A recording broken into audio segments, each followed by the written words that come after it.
ኬክ ስትሰሪ ልኬቱን በደንብ አሳይ ስለተባልኩኝ በተለይ ዱቄቱንም ስኳሩንም በደንብ ልኬቱን አሳይ ስለተባልኩኝ ዛሬ ሁላችንም ቤት ሊኖር በሚችል እቃ ልኬቱን በደንብ እያሳየሁኝ ይዤ መጥቻለሁኝ። ይሄን ትኩሱን ነው እንዲያውም የቆረጥኩት ትንሽ ቀዝቀዝ ብሎ ማለት ነው።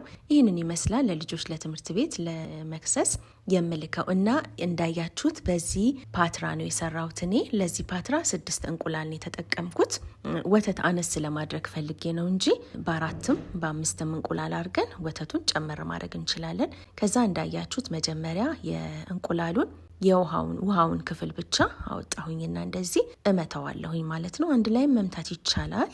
ይሄውላችሁ በዚህ ስኳር እቃ በዚህ ብርጭቆ የድሮ ብርጭቆ ሁሉም ሰው ቤት ሊኖር ይችላል ብዬ ስላሰብኩኝ ነው። በሱ 1 ብርጭቆ ስኳር ነው ያደረኩት ለ6 እንቁላል ማለት ነው። ግን እንቁላሉ እንዳልኳችሁ ነው።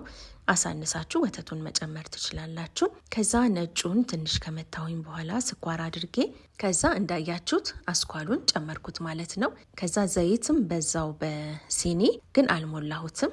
ትንሽ ጎደል አድርጌ እንዳያችሁት እንደዛ ጨመርኩኝ ዘይትም። ከዛ ቫኒላ ደግሞ 1 ክዳን ወይም 1 የሻይ ማንኪያ ማለት ነው። ከዛ ደግሞ አቼቶ የእንቁላሉን ጣዕም ሽታ እንዲያጠፋው ነው እና ሌላ ፍርፍር እንዲልም ያደርጋሉ ውስጡ ይላሉ። እርግጠኛ አይደለሁም። ዱቄቱን በዚህ በሆላንድ ዮገርት እቃ ሙሉ ነው ያደረኩት። መጀመሪያ ጎደል ያለ አድርጌ ነበር እንዳያችሁት። ከዛ ስለቀጠነብኝ በኋላ ጨምሬያለሁኝ ማለት ነው። ስኳር ምንድነው ቤኪንግ ፓውደር 1 የሻይ ማንኪያ ከግማሽ።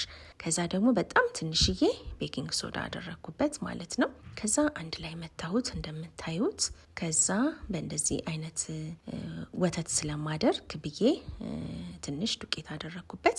ወተት ገና ስላልጨመርኩ እንዳይቀጥንብኝ ብዬ ነው። እንዳልኳችሁ 1 ሙሉ በዮገርት እቃው ማለት ነው። ከዛ ወተትም በራሱ ብርጭቆ አደረኩኝ ማለት ነው። ስኳሩም ወተቱም እኩል ያደረኩት፣ ዘይቱን ብቻ ነው ትንሽ አነስ ያደረኩት በራሱ ብርጭቆ ማለት ነው። ከዛ የገበታ ቅቤ ወይም ዘይት ቀብተን ፓትራችን የማይዝ ከሆነ በዘይትም ብቻ ዱብ ይላል፣ ችግር የለውም ይወጣል። ፓትራችን ግን የቆየና ሚዝ ከሆነ የገበታ ቅቤ፣ ካልሆነ ደግሞ የኬክ ወረቀቱን መጠቀም እንችላለን። ካልሆነ ደግሞ ትንሽዬ ዱቄት መነስነስ እንችላለን ማለት ነው። ከዛ በ175 ወይም በ180 ዲግሪ ለ30 ደቂቃ ያህል ማብሰል ማለት ነው። መጀመሪያ ግን ትንሽ ማሞቅ አለብን ኦቨኑን። ልክ እንቁላል ምናምን መምታት ስጀማምር ኦቨኑን አስቀድሜ ለኮስኩት ማለት ነው። ከዛ ሞቅ ባለ፣ በጣም መሞቅ የለበትም፣ እንደገና ደግሞ ቀዝቃዛ መሆን የለበትም ማለት ነው ኦቨኑ። ይህንን ይመስላል። መልካም ቀን።